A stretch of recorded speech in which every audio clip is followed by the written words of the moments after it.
কোনো খবর পেলেন মহামন্ত্রী? সারা রাজ্যে তন্ন তন্ন করে তল্লাশি করা হয়েছে মহারাজ, কিন্তু সেনাপতি রাঘবনদের কোনো সন্ধান পাওয়া যায়। কি বলছেন কি? একটা জলজ্যান্ত মানুষ রাজ্যের মধ্যে থেকে একেবারে উধাও হয়ে গেল হঠাৎ করে, কি করে হয় সেটা? মহারাজ, নদী, সাগর, জঙ্গল সব জায়গায় খোঁজা হয়েছে, কোনো জায়গায় পাওয়া যায়নি। এমনকি সেনাপতির যে ব্যবহারের দ্রব্য, তলোয়ার, বস্ত্র, কিচ্ছু পাওয়া যায়নি। শুধুমাত্র ঘোড়াশালে বিশ্রাম নিচ্ছিলেন যারা, তারা বলেছেন তারা নিজের চোখে দেখেছেন সেনাপতি রাঘবেন্দ্র তার প্রিয় ঘোড়া চিত্রককে নিয়ে বেরিয়ে গেছেন। যাওয়ার সময় শুধু দূতেদের বলে গেছেন এই খবর কাউকে দিয়ে ব্যস্ত করার কোনো দরকার নেই, উনি এক্ষুনি ফেরত আসবেন। সে কি রাঘবেন্দ্রর প্রিয় ঘোড়া চিত্রক ঘোড়শালে নেই? রাঘবেন্দ্রকেও খুঁজে পাওয়া যাচ্ছে না। তারা গেল কোথায়? তারা গেল কোথায়? চিত্রককে খোঁজার জন্য রক্ষীদের পাঠানো হয়েছে। রক্ষীরা চিত্রককে পেলেই এখানে খবর দেবে। কিন্তু মনে হচ্ছে সে আশাও খুব কম মহারাজ।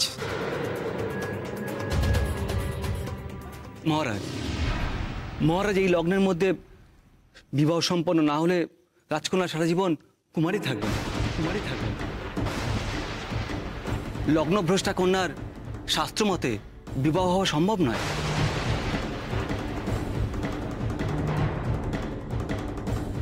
না না, এ হতে পারে না।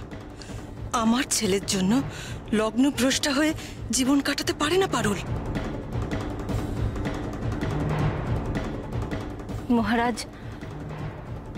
মহারাজ আপনি পারুলের ভবিষ্যতের কথা ভাবুন। আমাদের অদৃষ্টে যেটা আছে সেটাই হবে। কিন্তু রাজকুমারী পারুলকে আজীবন কুমারিত্বের হাত থেকে বাঁচান মহারাজ। এখানে যত রাজা মহারাজা উপস্থিত আছেন তারা প্রত্যেকের রূপে, গুণে, খ্যাতিতে, সম্মানে আপনার জামাতা হওয়ার উপযুক্ত।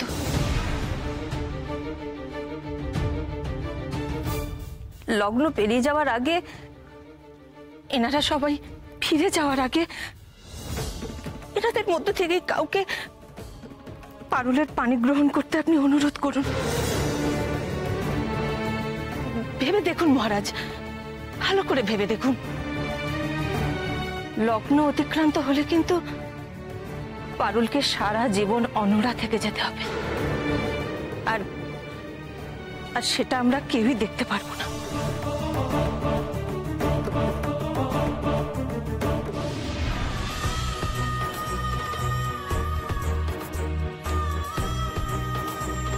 কি হতে পারে? মণিমল্লিকা ছাড়া আর কে সেনাপতি মশাইকে অপহরণ করতে পারে? তবে কি আমাদের জীবনে নতুন কোনো শত্রুর আগমন ঘটল যে আমাদের ক্ষতি করতে চায়? কিন্তু কে সে?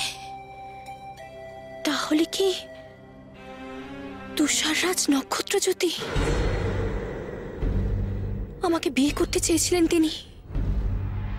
আমি অন্য কারোর সঙ্গে ঘর বাঁধি তা তিনি কখনোই চাননি। কিন্তু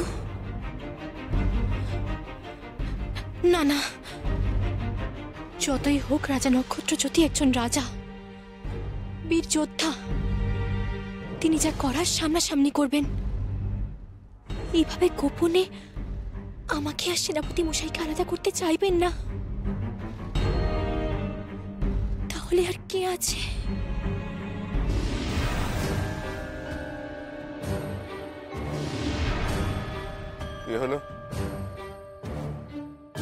কি হলো মহামন্ত্রী? সবাই এমন থমকে গেল কেন? একসঙ্গে সবাই বোবা হয়ে গেলে নাকি মহামন্ত্রী?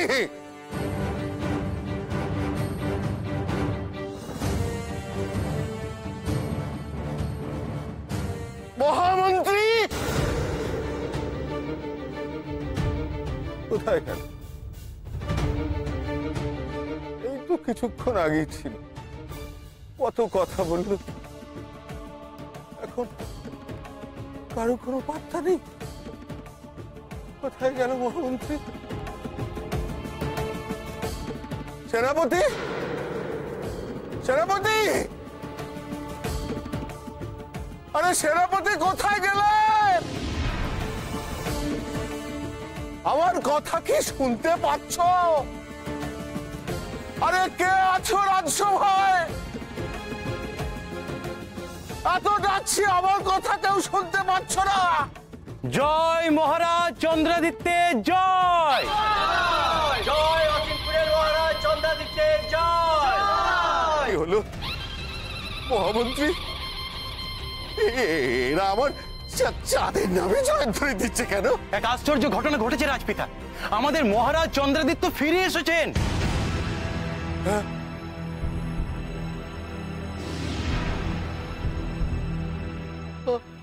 আমার চাঁদ ফিরে এসেছে? হ্যাঁ রাজপিতা, তাকে সিংহাসনে নিয়ে এসে বসিয়েছে আমাদের রাজহস্তি। তা কি করে সম্ভব? কি করে সম্ভব? আমার একমাত্র সন্তান চন্দ্রাদিত্য জঙ্গলে শিকার করতে গিয়ে বাঘের হাতে নিহত।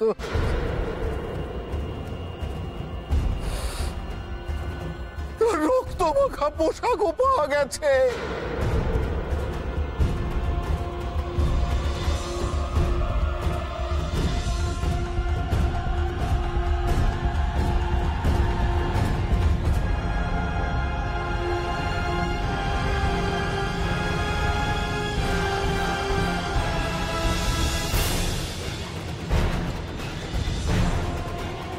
রাজপিতা, আমরা জঙ্গলে মহারাজকে তন্ন তন্ন করে খুঁজলাম, কিন্তু কোথাও পেলাম না।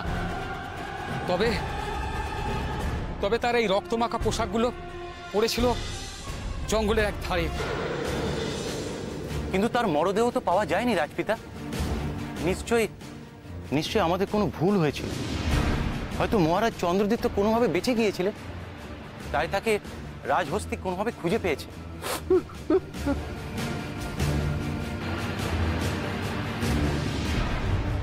মহারাজ, মহারাজ সিদ্ধান্ত নিতে আর বিলম্ব করবেন না। অতিথি রাজা মহারাজা ফিরে যাওয়ার আগেই তাদের অনুরোধ করতে হবে। লগ্ন বয়ে যাওয়ার আগেই যে করেই হোক তাদের মধ্যে কাউকে না কাউকে রাজি করাতেই হবে। পারুলকে রাজি করাতে হবে। মহারাজ, মহারাজ হাতে কিন্তু আর বেশি সময় নেই। চলুন মহারাজ, চলুন। আমি যে কি করব কিছুই তো বুঝে উঠতে পারছি না। কি করা উচিত কিছু মাথায় ঢুকছে না। দিদি অরুন্ধতী ঠিক কথাই বলছেন মহারাজ। পারুলকে লগ্নভ্রষ্টা হওয়ার হাত থেকে বাঁচানোর জন্য এছাড়া আমাদের কাছে আর কোনো উপায় নেই। আজ যদি শুভ লগ্ন পেরিয়ে যায় তাহলে তাহলে আমাদের পারুল সারা জীবন কুমারী হয়ে থাকবে। পারুলের এত বড় ক্ষতি তো আমরা হতে দিতে পারি না মহারাজ। কিন্তু পদ্মাবতী, পারুল কি রাজি হবে এই প্রস্তাবে? পারুলকে রাজি করানোর দায়িত্ব আমার আর দিদি অরুন্ধতীর। আপনারা পাত্র নির্বাচন করুন মহারাজ। দিদি আপনার কি মত? আমারও ওই একই মত মহারানী।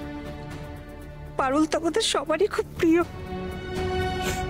চলুন, চলুন মহারানী, আমরা পারুলের কাছে যাই। চলুন দিদি।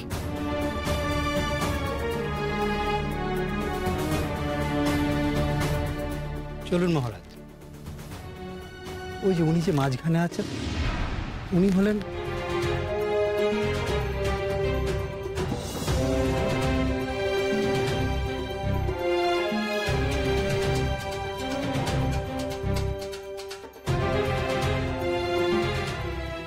মহোদয়গণ।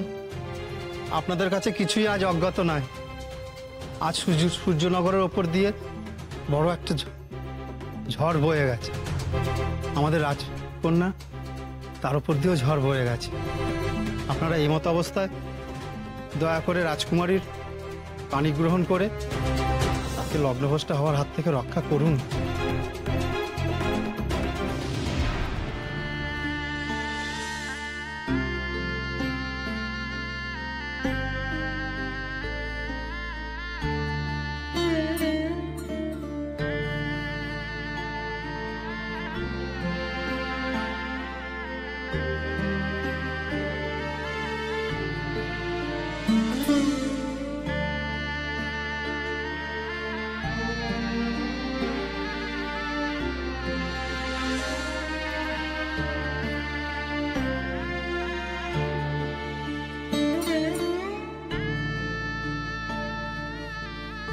তোর সঙ্গে আমাদের কিছু কথা আছে পারুল,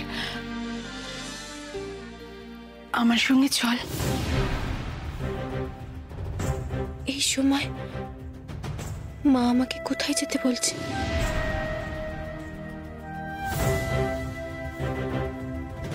পারুল, পারুল তোকে একবার বিয়ের মণ্ডপে আসতে হবে। লগ্ন বয়ে যাচ্ছে পারুল, চল আমার সঙ্গে। বিয়ের মণ্ডপে? মানসিকভাবে প্রস্তুত হয়ে নে, বিয়ের লগ্ন প্রায় শেষ হতে চলল পারুল। এর মধ্যেই শুভ দৃষ্টিটা সেরে ফেলতে হবে। চল আমার সঙ্গে।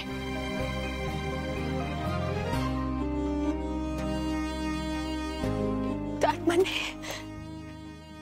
সেনাপতি মশাই ফিরে এসেছে? মা কোথায়? মা বিয়ের মণ্ডপে?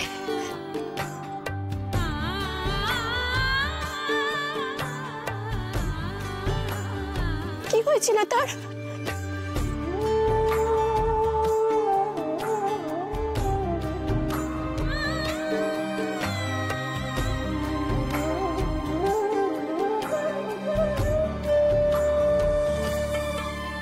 তুই নিজেই নয় গিয়ে সব দেখে বুঝে নে। সময় যে নদীর স্রোতের মতো বয়ে চলেছে পারুল, শুভ লগ্ন একবার পেরিয়ে গেলে অনর্থ হয়ে যাবে। সবাই সেখানে তোর জন্য অপেক্ষা করছে পারুল। সেনাপতি মশাই ফিরে এসেছে, এর থেকে আমার কাছে আনন্দের আর কি হতে পারে? সত্যি মা, বলো না সেনাপতি মশাই ফিরে এসেছে। অন্ধতি মা, কোথায় গেছিল সেনাপতি মশাই? এত দেরি হলো কেন? কি হয়েছিল বলো না। এই নাও, এগুলো এবার হাতে নাও, পান পাতা দিয়ে মুখটা ঢেকে নাও।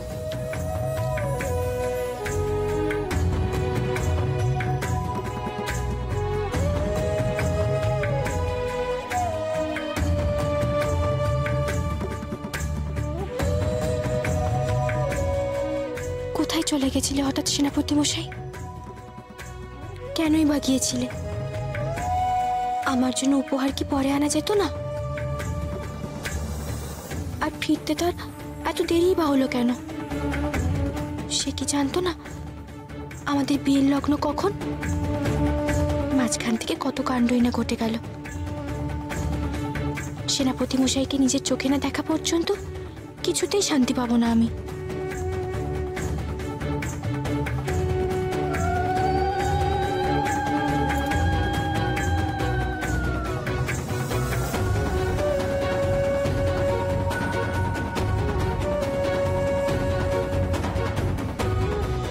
আজ এই বিপদের দিনে আপনারাই আমাদের একমাত্র আশা ভরসা। হে রাজন্যবর্গ, আপনাদের মধ্যে থেকে কেউ এগিয়ে এসে মহারাজের হাত দুটি ধরুন। মহারাজ মহেন্দ্রকে তার কন্যাদায় থেকে রক্ষা করুন। রাজকুমারী পারুলকে লগ্নভ্রষ্ট হওয়ার থেকে রক্ষা করুন আপনারা। আজ সেনাপতির রাঘবেন্দ্রের সাথে রাজকুমারী পারুলের বিয়ে হওয়ার কথা ছিল, কিন্তু হঠাৎ করে সে নিরুদ্দেশ হয়ে গেছে। আমাদের কাছে তার কোনো খবর নেই। এদিকে বিবাহ লগ্ন প্রায় অতিক্রান্ত। বিবাহ লগ্ন পেরিয়ে গেলে রাজকুমারী পারুলকে সারা জীবন কুমারী হয়েই থাকতে হবে। আপনাদের কাছে বিনীত অনুরোধ, আপনাদের মধ্যে থেকে কেউ এগিয়ে এসে রাজকুমারী পারুলকে লগ্নভ্রষ্ট হওয়ার হাত থেকে রক্ষা করুন।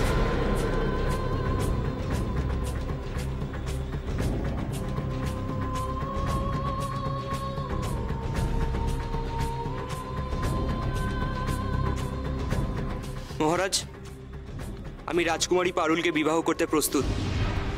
আমি তার গুণের কথা আগেও শুনেছি। তার মতো রূপবতী গুণবতী কন্যা যদি আমার রানী হয়, তাহলে আমার জীবন ধন্য হয়ে যাবে। মহারাজ, আমিও রাজকুমারী পারুলকে বিবাহ করতে প্রস্তুত। রাজকুমারী পারুল তার অসীম সাহসিকতার পরিচয় দিয়ে পৃথিবীর নানান দুর্গম স্থান থেকে যেভাবে 7 ভাইকে উদ্ধার করে এনেছেন সে কথা তো সবাই জানে। এই রাজকুমারীকে বিয়ে করা আমার কাছে সৌভাগ্যের বিষয়। ধন্যবাদ, অনেক অনেক ধন্যবাদ আপনাদের।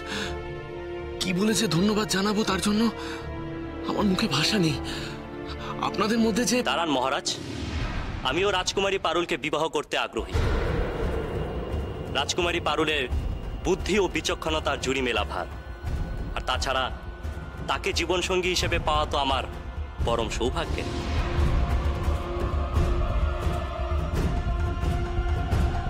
মহারাজ, আমিও রাজি।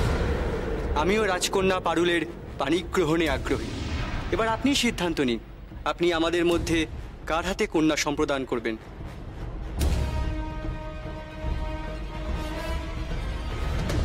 জয় মহারাজ চন্দ্রাদিত্য জয়। রাজপিতা, নিশ্চয়ই আমাদের সন্ধান কার্যে কোনো গাফিলতি ছিল, কিন্তু ঈশ্বরের অপরিসীম কৃপা যে তিনি আমাদের মহারাজকে আমাদের কাছে ফিরিয়ে দিয়েছেন। এবার আর কোনো আমাদের চিন্তা থাকবে না রাজপিতা। অচিনপুরে সবকিছু আগের মতো হয়ে উঠবে রাজপিতা। রাজমাতাও সুস্থ হয়ে উঠবেন। রাজ সিংহাসন আলো করে বসবেন মহারাজ চন্দ্রাদিত্য। তুমি ঠিক বলছো মহামন্ত্রী,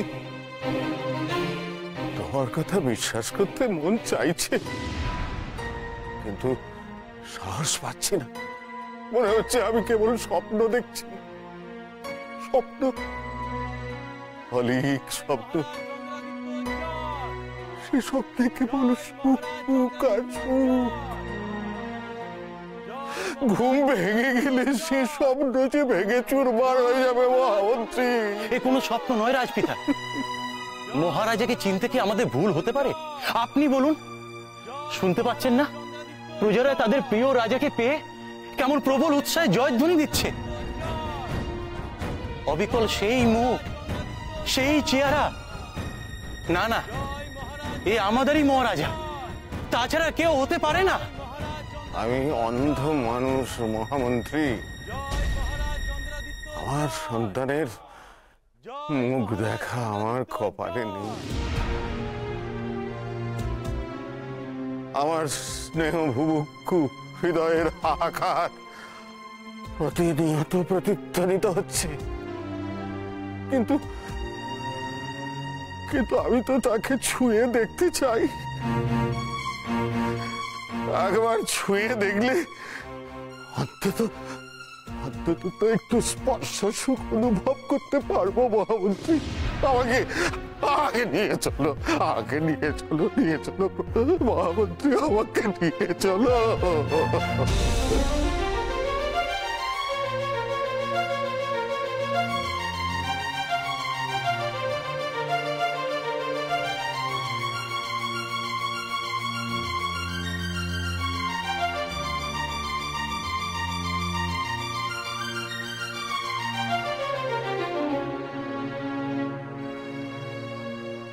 চলুন রাজপিতা, আসুন।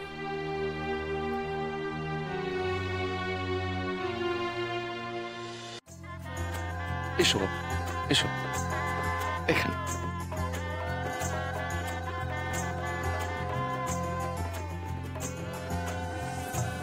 আমরা চারজনের মধ্যে সব দিক বিচার করে এনাকে পারুলের পাত্র হিসাবে মনোনীত করেছি। আশা করি পারুলেরও পছন্দ হবে এনাকে।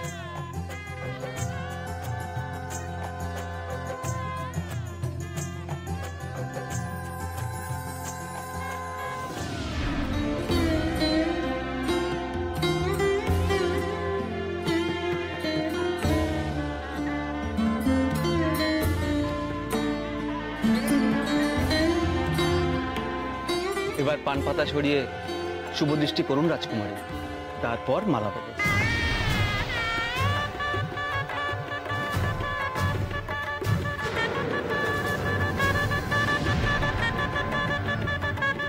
না জানি কি হবে। পারুল তো জানেই না যে যার সঙ্গে ওর বিয়ে হচ্ছে সে রাঘব নয়, অন্য কেউ। পারুল কি মেনে নেবে এই বিয়ে? ওকে তো বলাও হয়নি কিছু। অবশেষে সত্যি আমাদের প্রতীক্ষার শুভ অবসান ঘটতে চলেছে। সেনাপতি মশাইয়ের সঙ্গে বিয়ে হচ্ছে আমার। আমাদের স্বপ্ন সত্যি হতে চলেছে।